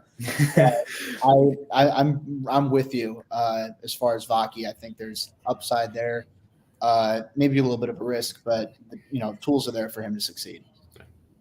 Danny, take it away. So Tavondre Sweat is, I'm sure, as anyone who has talked draft or football with me enough, comes as no surprise, is a dude that is just going to be one of my guys. I love me an old school space eating nose tackle, and Tavondre Sweat is a big fella, to say the least. My man eats double teams for breakfast, lunch, and dinner, and does not give up ground. He is big and strong and powerful, and actually flashes from time to time a pretty nasty first step for a man his size. I think he actually is going to run better than people think. Limited though. He kind of what you see is what you get. He's just large. A big man can only move so fast unless he's a certified freak in nature, and he's not. He's exactly what you think he is. But I think next to Gervon Dexter, I think it could be a nice pairing, especially because as much as I like Andrew Billings, he is on the older side of being a football player, and you need someone to take over for him. And I would hold no qualms if Ryan Poles was just like, yes, get me the big man and just double dip on the defensive line for big fellas, for Eberflus and Washington to develop and keep developing that pass rush. And you always need run stoppers. You always need run stoppers. And I think despite his limited capabilities, he does flash every now and again some pass rush ability prowess. But if you had to ask me who one of my favorite players to watch in this class is on the defensive line, it's him, just because I know exactly what he is, and it's awesome. Like, I maybe I'm wrong, but there was a rep there that popped at the Senior Bowl out of Mobile where he's literally eating two guys in a 2-on-1 in terms of a double team. And I was like, this is awesome. And he's not moving. You hear this a lot around NFL draft time, is that very quickly in the NFL, a strength can become a weakness. And, people are going to say, they just signed Billings to an extension. Why do you need a guy like this? And it's exactly like you said. Billings is on the older side. He's, every football player is one injury away from it being their last season. So stacking youth at a very important position. Eric Washington talked about that today, about how the Bears defense did a very good job last year, making teams one-dimensional by taking away the run. Like Danny said, you can't have enough run stoppers, especially because, let's be real, they big boys and need big breaks. He's a really good football player, man. He's boring. He's a boring player to watch because you know exactly what he is, but he's really damn good at what he does. Yeah, he's the type of guy, he'll maybe get you, like, if you're lucky, two or three sacks. But my God, I'm with you there. I have an early round 2 on him. So if you can I'm higher on him than PFF is. So if you can get him here in round 3, I'd be sprinting to the podium. So I love that. I think production in what he is, like, floor wise, he should be in the second round. It's just what he does isn't valuable anymore. He doesn't collapse the pocket. I shouldn't say it's not value. It's not valuable. It's devalued. Yeah, devalued. He's not a sexy prospect by any means. No, he's not. Not like his counterpart on the interior of that line. Yeah. Jacob, round 3, pick 75. We're going to get a center. Someone, again, I picked in the last mock, Cedric Van Pran out of Georgia. Yeah, so with Van Pran, obviously, I feel like any Bears fan who's been paying attention to the draft knows who Van Pran is. Just out of default, he's been one of the top centers in this class. He was well known last draft cycle. He carried over, so naturally, people don't scout the draft like too intensely. They're going to know who Van Pran is just because they've heard his name before. I have Van Pran as my center number 4 in this class, so that's behind Jackson Powers Johnson. I have Graham Barton kicking in at center from Duke, and then Zach Frazier from West Virginia. So Van Pran, I never really thought he was he's an early second round pick that a lot of people mocked him as. But I think in round 3, this is good value for Van Pran. You're looking at a guy who's, experienced at the collegiate level. He packs a mean punch. He's a strong offensive lineman, thickly built, and he blocks his ass off. I think that, he can be limited a little bit athletically, but there's still a lot to like with the effort and the mean streak that he blocks with. And he's solid enough in terms of acceleration off the line of scrimmage. I think flexibility can be a little bit of an issue for him sometimes, but I think he's someone he can be a solid starter in the league. Maybe not the highest upside, but again, if you're taking a center in round 3, realistically, you know what you're going to get. But I do think that Van Pran's going to be a starter in the league. I think he can be solid. I think he can be maybe not like not the sexiest pick in the world, but he's someone who can step in and quietly be a steady starter. Maybe not like an all-pro type, but I don't think you're going to have to be too worried with Van Pran at the next level. Do you think he's a two-pronged question? Do you think he's a day 1 starter? And if so, do you have any qualms with starting both a center and quarterback rookie for like protections and things of that nature? Yeah, so if you're getting a Van Pran, then I would like to see someone else added in free agency. Ideally, my personal opinion, I think that they draft or they sign a free agent center to be the starter, to be the guy. But if you end up with, say an Evan Brown out of Seattle, who's got ties to this offensive scheme, he's a solid enough center, not amazing. So I still feel like you could get some interior offensive line help, and that's where Van Pran would come in. I don't know if I'd be willing to start him day 1. You definitely need some sort of competition. I wouldn't give the starting position to a 3rd-round rookie at center just unearned. So you have to have some other sort of body here if you're going to wait to this point to draft a center. But by the end of the year, I feel like it's a realistic possibility that you're looking at, okay, Van Pran is pretty easily our guy at center, and then just roll with that for however long. Totally makes sense. I'm up. Round 4, pick 105. My guy, Bucky Irving, running back out of Oregon. He is a local guy kid. Yeah. Hillcrest High School in Country Club Hills, Illinois. Did not play his senior year in 2020 due to COVID. Went to University of Minnesota first before transferring to Oregon. 2023 as a junior, ran for over 1,000 yards on 172 attempts and 10 touchdowns. And as a receiver, 52 receptions for 377 yards. I mean, this kid's a playmaker. Hyper efficient and potential to turn any play into a touchdown. High end speed and explosive. Accelerates quickly, maintains speed given his size. Will always fight for extra yards and well suited for outside zone and gap schemes since he can just hit the edge like no problem. As a receiver, can run routes from the backfield or the slot. Something the Bears have missed since, let's be real, Tariq Cohen.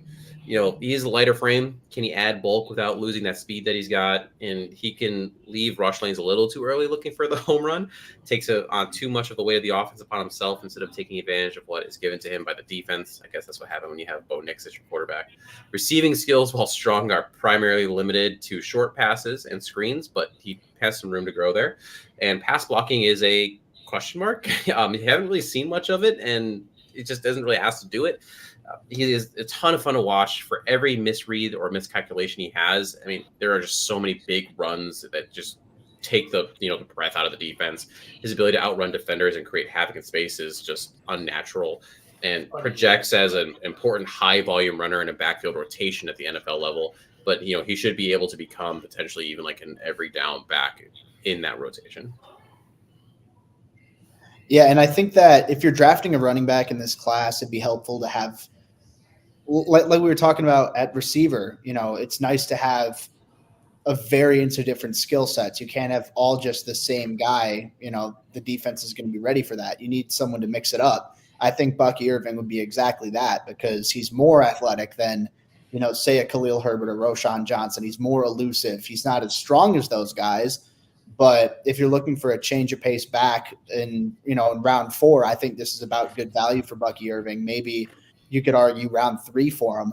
I think that if you're going running back in this class and you're adding to that running back room, then a guy like Irving would be a really good fit. Mm-hmm. Yeah. Danny, round 4, pick 110. We got Ben Sinat, tight end out of Texas. I probably just butchered the last name, but it's fine. No, I think it's Sinat. I don't think it's Sinat. Nailed it. But Sinat's pretty easy. He's kind of the yin to Cole Kmet's yang. Better athlete than you think. Typical white guy trope. He runs faster than you think. He's sneaky athletic. We're gonna just. I love white guy tropes this time of year. Do you want to say he's a lunch pail type of guy? He's a lunch pail type of guy. Brings his hard hat to work with him, buddy. But pretty diverse route runner, soft hands. In how do I phrase this? He's got good natural looking hands in spurts, but sometimes gets a case of the oopsies when it comes to, I think it's like concentration drops is how I would describe it. Doesn't offer much in the way of blocking, but he's really efficient, really good athlete. Pretty, like I said, pretty natural looking hands, and high points the ball better than you would think. Like, I think he's pretty good at winning when the ball's in the air, attacking at its highest point, like you're taught to do as a wide receiver. Don't let the ball come to you, Tyler Scott. Oh, that hurts. But yeah, I know. I think, didn't he win the tight end award for college this year? I want to say too. So he's a decorated college player. Real good. Like, he's a really solid football player. I don't know if he's going to be anything special at the NFL level, but I think he's just a good compliment to Cole in what he does do well versus what Cole does not do well. So I did look it up. He didn't win the best tight end award, but he did win the 2023 Lowman Trophy, which is given to the best fullback in college football. That's what it was. Okay, I knew he won something. So he's more of an H-back type, to be truthful, than but that blends in theory with potentially Shane Waldron, because are they going to carry Kari Blasingame knowing how much 12 and 13 personnel that Waldron likes to run? So let's go with the classic white guy H-back comparison. He's Chris Cooley all over again, guys. You heard it here first. Ben is going to be the next Kyle Juszczyk. Kyle Juicy Cheeks. What? It's a high bar. Jacob, round 4, pick 111. We got McKinley Jackson. I need to get interior, Texas A&M. Yeah, so kind of similar to Danny taking T'Vondre Sweat. You're looking at McKinley Jackson as, your one technique, a bit of a nose tackle, essentially, play him as a zero directly over the center, align him a little bit outside on the shoulder to the one. I feel like he could thrive either way. He's, what you're getting with McKinley Jackson. I don't think he's the most mobile defensive tackle out there. He's not going to wow you as a pass rusher, and he's not the lengthiest. He's not the tallest defensive tackle in this class, but he's very strong. And that's something that's very fun to watch. He's consistently the lower man at the point of attack. Even if he's not the most flexible guy, him being a little bit shorter does help him out in terms of standing his ground in the run game. He's a capable two-gapper if need be. Good weight distribution. For such a big defensive tackle, for a guy who's listed around like 325, he's got some pretty nice initial first step quickness. And, firing out of the gates, he's, pretty fun to watch. And even if he's not going to be the type of guy who's going to run insanely well, long speed, but I think his explosiveness in a vacuum is what's really impressive with Jackson. Heavy hands at the point of attack, fights hard against the run. Again, he's a run stuffer. I think that he's a run stuffer, someone who will also generate double team looks on passing downs. Get centers and guards' attention and free things up for edge rushers. I have him in round 3, so to get him in round 4 here is good value on my board. I have McKinley Jackson higher rated than I had Zach Pickens coming out.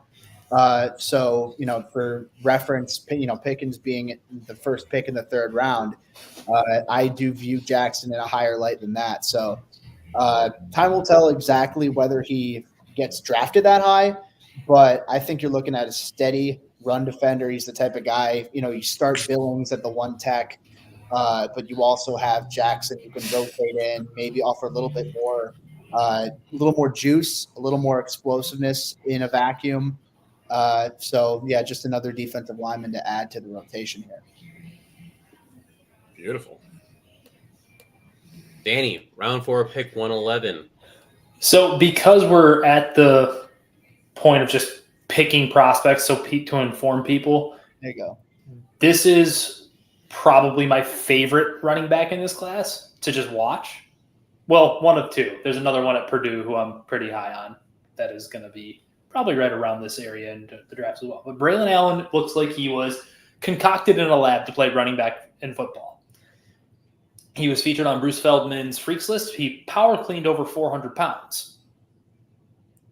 For those who don't know, that's very strong and very good. He's probably going to test in a straight line really well. He can pull away. He looks the part of just the every down bell cow running back. Like, you're going to hear, just because of his build, I think he's 6'2", 245 or 250. You're going to hear the Derrick Henry thing. It's just, he's not as productive. He is only 20 years old, which is nice. But he can't turn. Maybe he can see the doctor himself and work on his ankle and hip flexion, because it's really not super great, to be nice about it. But he runs hard, big, strong, super, super athletic in a straight line. Getting there is a little bit of a haul because he is such a big man. So it takes him more than a couple steps to get up to top speed, unlike Bucky Allen, who is or Bucky Irving, not Bucky Allen. Bucky Allen was a running back out of USC years ago. Whoops-a-daisy. But he is probably one of my favorites to watch. And I just think he could be a rare, like, true three-down running back, because I don't think he's completely inept as a pass catcher either. I think he can develop there as well. Yeah, I mean, you're seeing all these running backs coming off the board right now for two reasons. One, this class, there's no like top end running back, so you're not going to see a bunch early. But also, two, at least I believe that the Bears do truly need to look at running back as a thing, right? While they had a good running game, how much of that was predicated on Justin? Herbert had his injury issues. Roschon didn't look the same after his concussion. It never really fully came back. He got better near the end of the year. Deontay Foreman's not going to be around. So, and as you look at, you don't pay running backs, right? You're going to have to make a decision on Herbert soon. So having another one in the stable is not a bad decision, especially if you can collect extra picks. And to be clear, I think he's a bit redundant with Roschon and Khalil Herbert, but I just like him, and he was sitting there staring me in the face, and I'm just like, oh, sure, why not? I mean, everyone said the same thing about Roschon in the fourth round last year. Like, you have Deontay, you have Khalil, why are you picking Roschon? It's like they really liked him, and he was sitting there. Yeah, off of pure value, I think this is a very good get. He's fun. So Derrick Henry feels a little lazy to me. I'm going back in time. He kind of reminds me of Brandon Jacobs. That's my exact comparison. Yeah, that's who he reminds me of. Because Brandon Jacobs, for as big and strong as he was, people forget the guy had the feet of a ballerina, and he has some similar qualities like that until LaRon Landry broke him. But we're not going to talk about that. Yeah, and I will say he's an alligator. He's fast in a straight line, super vicious, can't change direction to save his life. Also, if you pinch his mouth closed with two fingers, he can't open his mouth. All right, I'm up again, round 4, pick 118. I took Zach Zinter, guard out of Michigan. I love Tevin Jenkins, and I tolerate Nate Davis, but you can't really trust either of them due to health concerns and some other things. Bears need offensive guard depth, and Zinter can provide that. Really solid run blocker with a nasty demeanor. Versatile run blocker as well, who's able to displace defenders in downhill man, gap, or inside zone runs.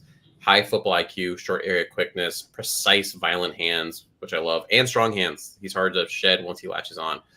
On the negative side, he did suffer a pretty nasty broken leg against Ohio State, fracturing his tibia and fibula. While teams will want to do their due diligence on this medical reports, the injury isn't expected to impact him long term. It could keep him from participating in some parts of the draft process. So that's one of the reasons he's fallen here. Bends at the waist too much, drops his head. He's pretty tall at 6'6", which is an issue at times with center of gravity and balance. Jacob mentioned this earlier for the different prospects, but the low man wins. And when you're 6'6", a guard, that can be tough. When pulling, he seems to step slower than he really should be, and he can struggle in space while on defenders. Again, good depth piece. I think he's really solid. Could be a good starter with the right development, and you just need stuff behind our two starters right now. And also, hey, Ravi, Jacob, I enjoy your Twitter account. Thank you. Yay. Who doesn't? Who doesn't? Right, exactly. Who wouldn't? Oh, I traded again. So There wasn't anyone I really wanted at 110. There was no one standing out to me heavily, so I figured, you know what, I'm gonna get a fifth because I really didn't have a lot of those the fifth, sixth, seventh round picks. So I moved down 8 spots, and I got in the 4th round pick 122. One of my least favorite picks, if I'm going to be honest. I'm not really happy I did this, but I did. And honestly, I just got sick of trading, so I just stuck here. Cade Stover, tight end out of Ohio State. I mean, he's shown a lot of growth and versatility during his time at Ohio State. You know, originally recruited to play linebacker, but flipped at the end, then to tight end. In 2023, he improved his totals with 41 receptions, 576 yards, 5 touchdowns. He's got a frame to be a good box out tight end. He can get a step or two on linebackers vertically, and he's been seen hurdling defenders, strong hands to win contested catches, and has shown a propensity for clutch catches on 3rd down in the red zone. It's a good safety blanket. But he's got limited speed and is usually caught by high-end athletes. You know, would not say he's an overly athletic tight end. The combine testing will be pretty big for him. And he can run too tall in his routes, needs to sink his hips more, needs to oil those hips a bit. Blocking skills are underdeveloped. I mean, like I said, he flipped to all these different positions. Tight end's new for him. He's a project, not going to be a day one starter, but he can be a quality tight end if developed correctly. My concern is that he might just be redundant with Kmet. You already have a rather large plotting individual. Do you really need a second one at tight end? But, you know, you do need some tight end depth. And just right now, as the roster sits, maybe you don't bring back a Mercedes Lewis and he's your tight end 3 kind of a thing. But, yeah, I drafted Cade Stover. That's all I got. All I'm getting out of this is Mason is trying to build two-way football team. Two-way players everywhere. Look, versatility is the name of the game. Jacob is up, round 4, pick 123. Oh, my God. Pairing up Caleb with his boy, Taj Washington, wide receiver out of USC. Yeah, so something you hear a decent amount is, you want to ease the transition a little bit for your rookie quarterback, you get one of his college receivers. And a lot of people jump to, Brendan Rice, because that's the flashy name. That's Jerry's kid. But I have a higher grade on Taj Washington. I think he's someone – yeah. He's – I really like what he brings out of the slot. And I think a big thing that not a lot of people are talking about is he went from a 10.2% drop rate in 2022 on 73 targets to he had 68 targets in 2023, dropped just 1.7% of that. So that's a massive jump. That's, a big step in the right direction for him. He's a guy, he's not going to win at the catch point incredibly well. He's not that long. He's not that big. He's not that physical, but he's shifty as all get out. He's explosive coming in and out of his breaks, stretches the field pretty well. He's got good ball carrier vision after the catch. He's elusive with the ball in his hands, offers some nice creativity. I think he's someone who could serve as a returner type candidate at the next level. But yeah, he's someone that I think if you're going to reunite, if you're going to get Caleb Williams, it would make sense to double down in this really good wide receiver draft class, have a guy like Taj Washington compete for that wide receiver 4 spot. So like say in this sort of situation, like with the way that my mock draft played out, you're getting DJ Moore, Xavier Worthy, a free agent, and then Tyler Scott and Taj Washington competing for wide receiver 4. One of those guys are going to be wide receiver 5. And then Valus, maybe re-sign Equinemius St. Brown to be wide receiver 6. Sign another guy with experience in the Seattle type offense. Do whatever you want. But I think that Washington is really good value here, early day 3. I think he's going to be a lot of fun to watch at the next level. Beautiful. Danny, you have anything to add since he have him graded higher than Rice? No, not really. Jacob pretty much covered it. I just finished up watching my Caleb eval, and I just texted Jacob. I was like, am I crazy? I like Taj. I like Rice. He's like, no, me too. I was like, okay. This little dude is doing everything for them. This guy's cool. Like, if I really like someone that's like the first, like this dude's cool. Like, I want him. Yeah, like USC really struggled. The receivers struggled with separation, but that wasn't the case for Washington. I think he was the one guy who was consistently able to get open. So, big fan of his game for sure. I guess you could say he's the Taj Mahal of the receiving corps. Oh, I'm not even going to play the rim. So good. Oh, my God. You're so good. The Two dad- totally different reactions. Danny, round 4, pick 123. Kalen King, a divisive receiver out of Penn State. Or excuse me, cornerback out of Penn State. So I'm of the opinion James Franklin can recruit his ass off. He can't develop anything he recruits. Kalen King is maddening on tape. He is up and down and all over the place. And it's like you see the physical attributes and you can see what he truly can potentially be. But because James Franklin is his coach, he never realized what he probably could be. I mean, and this goes back years. You can go back to Odafe Owe and all these other guys that are coming out. There's a linebacker whose name is escaping me, who's being projected as a late 6th or early 7th round pick, who just is all over the place. Is that Curtis Jacobs? Yes, I believe that's it. Like who it looks the part and is very fast and is very athletic, but it's a running theme with James Franklin defenders. It feels like where it's like these kids are super athletic and super talented. It's just the actual on-field production just doesn't seem to be there. So he'd be like a project pick. Like say you tag and can't come to an agreement with Jalen Johnson. Theoretically, Tariq Stevenson keeps developing. You can move him out to the other side of where Jalen's working, and then Kalen King can step in the next year. Like kind of give him, I don't want to call it a redshirt year, but a development year. Because he's not ready to play a big role right now. I think that's fair. And I think I kind of liken his situation to like Keely Ringo coming out of Georgia last year, where, Kalen King has all the physical tools he needs to succeed. Yeah. Just maddeningly inconsistent. Frustrating as hell. Yeah. And he makes me want to throw my phone across the room is basically what he makes me want to do. Exactly. And like Ringo went round 4. I think that's about fair for King. Like, if you're going to start him significantly as a rookie, good luck. But you hope to develop him. You hope to make him take advantage of the tools he has because the upside's there. It's just the consistency is totally lacking.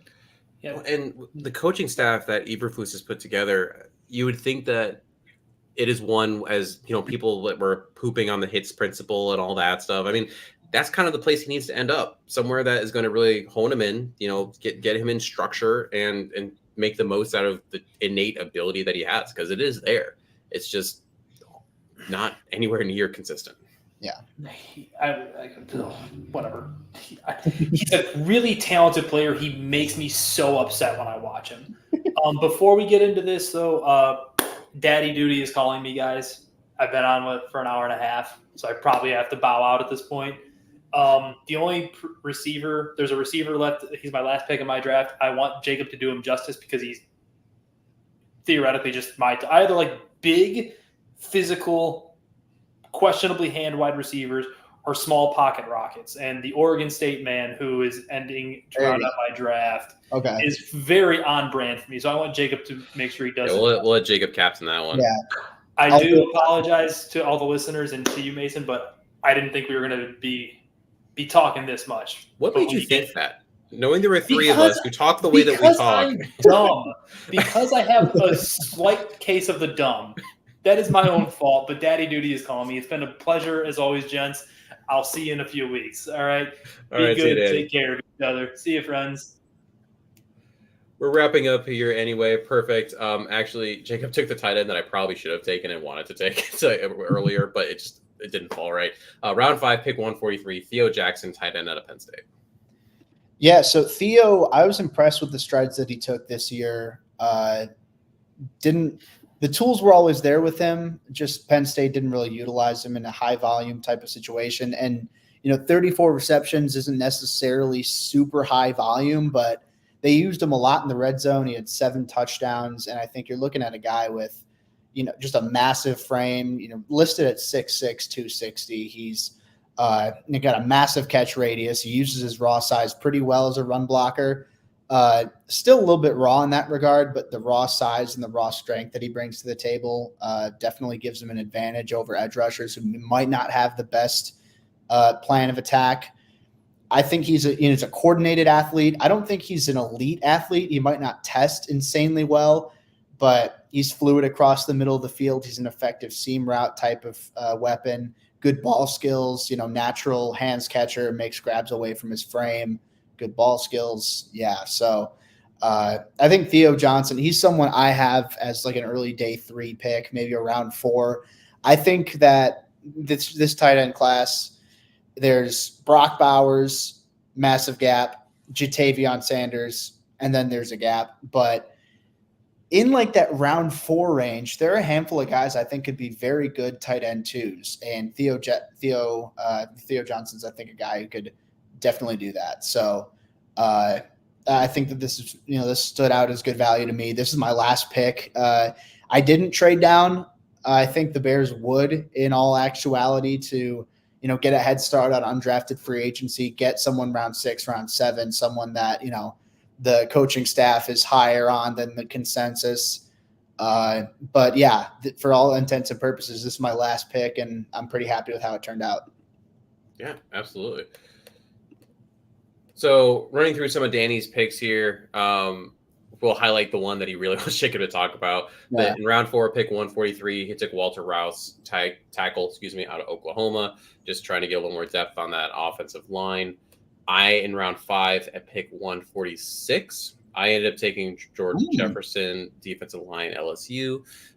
Little background on him, 5th-year senior, 16 tackles, 17 assists, 13 stops, 6 pressures, 4 quarterback hurries, and 2 sacks. He is strong as hell. Squatted 695, power clean 395, bench 495, but also moves pretty well. The vertical jumped 34 and a half. I'll be interested to see what he tests at, clocking 4.52 in his pro agility time. He was a high school wrestler, and it really shows. He really doesn't go to the ground ever and shows good balance, high motor, good lateral agility, and the solid first step. Can play across multiple schemes. Love his spin move, which is going to be a weapon on Sundays, and shows good feel for working off of blockers. On the other hand, struggles with leverage off the snap and plays a little too tall. His bend around the edge is adequate, but needs work. And he needs more versatility in his moves, and he can get bullied by double teams. But at this point in time, I felt it was pretty good value for a guy that's got the movement abilities and the motor that Jefferson does. Yeah, I think this is good value for him. I have him in that round 5 range as well. So I think you hit the nail on the head with your evaluation of him. The strengths, the weaknesses, everything. So I think, if you're looking for some day 3 depth to add to the interior defensive line, Jefferson would be a good guy. And by all accounts, graded very well on tape, PFF wise too. So if you're into that, then that's something that, could tickle your fancy with Jordan Jefferson. Yeah. Danny continues just cleaning up in the later rounds. Round 5, pick 147, Logan Lee, D-line from Iowa. I haven't watched anything on him. I don't know if you got anything, Jacob. I do have a bit. He's someone where he's listed about 6'5", 290. He's someone who, has a bit of that tweener frame. I don't think he's necessarily athletic enough to play off the edge consistently, but dude's strong as all get out. He's got an incredibly powerful upper body. He's got a stout anchor that allows him to eat up gaps, along the interior. He's shown some flashes as a pass rusher. I think, some of the hand usage is pretty solid. Pad level can be a bit of an issue for him. Weight distribution can affect him sometimes. But, yeah, just a strong, sturdy, nasty son of a gun along the interior. So I think he's a good depth guy around here. Round 5 seems about right. Beautiful. My last pick, round 5, pick 154. I got Luke McCaffrey, wide receiver out of Rice. You might recognize that name. Younger brother of Christian McCaffrey and son of Ed McCaffrey. Played at Nebraska before transferring to Rice, where he posted career highs in receptions, 71, receiving yards, 992, and touchdowns, 13. Big-bodied, tough receiver with the short area quickness and acceleration necessary to be a reliable slot receiver in the NFL. But he does have some inside-outside versatility. Showed out in Mobile with plays made in individual and team periods. Runs precise routes and provides a big catch radius over the middle of the field. McCaffrey has soft hands and uses his frame to shield defenders, making him a major threat in the red zone. Has been shown to win 50-50 balls. Channels his brother in run after catch situations. Transitions upfield quickly after the catch. McCaffrey has the speed to pick up chunks of yards once he's broken his first tackle. Run blocking leaves a bit to be desired. I mean, he has the size to do so. He just technique-wise is kind of bleh. No. Had a few too many drops for my liking, particularly because he lets the ball get to his body at times, and vertical separation is average. He just doesn't create that. But that's not what you're going to ask him to do. You're going to ask him to make dirty catches across the middle and just use that big frame. You gave a little chuckle. What are your thoughts on Luke here? Yeah, no, I like him a lot here in round 5. I think, you hit the nail on the head. He's effective, big slot, tough guy, coordinated athlete. He's not necessarily the speediest. I don't think he's going to test insanely well, but short area quickness, like you said, is solid. I think for someone who started off in college as a quarterback, he has a good understanding of how to get open. And even if he's not the twitchiest coming out of his breaks, he's got a good understanding of how to disguise route concepts, of how to, attack leverage through his stems, the ability to consistently beat man, to beat zone, whatever he faces. I like this pick with McCaffrey. I like what I see with him, even if he's never going to be like an all-pro type of receiver by any means, but he's someone I think could be a solid contributor with, wide receiver 3 upside down the line. So if you can get that in round 5, I say I'll go for it, honestly. Whew. Beautiful. Danny, round 6, pick 189. This is the man that he wanted you to highlight. Yeah. Anthony Gould, wide receiver at Oregon State. So this is a guy, I took a little bit of time to coming around on him.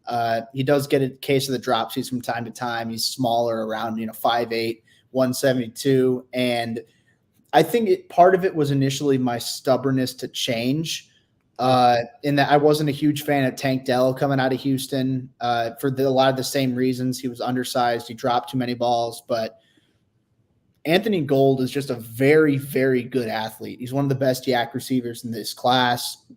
His agility is top-notch. He has a good understanding of how to get open, and he certainly has the lateral quickness, the ability to be able to do that, the deep speed needed to stretch the field vertically. He's just a fun guy. He's not big by any means. He's not super physical, but I like him in the slot. I think he's someone who can be a solid contributor for your offense. Round 6, I think, is really good value. The more I watch him, the more I start to buy in on him. I don't think he's ever going to be a star, and I did have a higher grade on Tank Dell than I did on Gould. It's just the same type of archetype where I'm maybe not as high on the consensus. But I'm learning to change. So, Anthony Gould is someone I've come around to, and I think round 6 would be a really, really good value for him. Love it. All right. And that's all we had for this draft. Weird that it did that. I didn't realize to put a transition on. But so just a little quick recap. I'm not going to read through all these because there's a lot of people that are on this. If you're listening, you can always check out. I'll tweet out what everyone had for their picks, myself, Jacob, and Danny. But in general, some of the top ones, Jacob went with Caleb Williams for obvious reasons. I ended up trading down one spot, taking Drake May, which I think is entirely on the table at this point. And it's all about that grading. If it's just a little gap between maybe Caleb and Drake, maybe you lean towards the compensation / higher floor, I would argue. That's just me. Yeah. Danny traded and stole Atlanta's entire draft in order for them to take for them to take, I assume, Caleb, and he took Jaden Daniels. Mine was very offensive heavy. I had some safety and edge and all that in there, but I really bolstered the offense, thinking the defense is relatively solid with a couple of veteran free agency ads.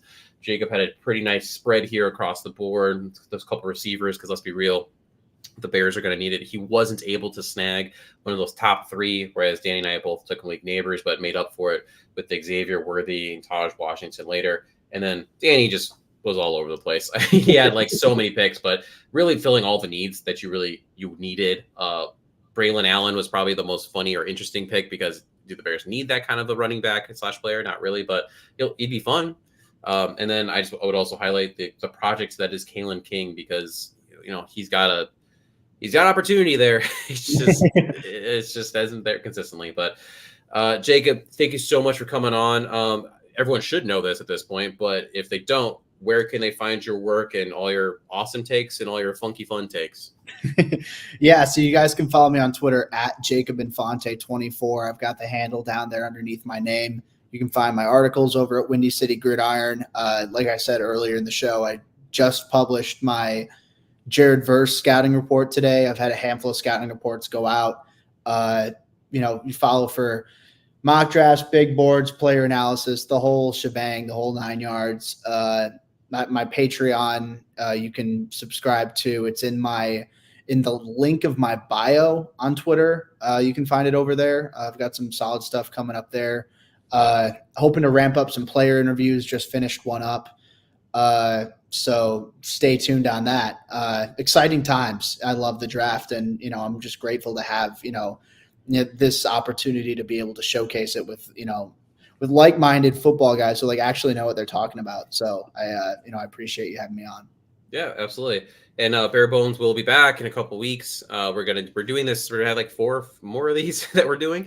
We got different guests that are popping on, and again, the goal of this is just to give y'all some information, because I think when I was starting to try to get into the combine and watching the draft and all this, it was I knew the first round guys, but I had nothing after that. So when the Bears would pick someone at round 4, I'd be like, who the hell is that? I'm going to Google trying to figure it out. So we want you to be able to have some information. And the combine is coming up, so these are going to shift a lot. All players we had in the 3rd round are going to drop to the 5th. Players that were in the 6th are going to move to the 4th. It's going to be it's going to be a good time. Love draft season. That is all we have for today. Thank you again, Jacob, for coming on. Danny had daddy duty, so he couldn't sign off. But everyone, bear the hell down.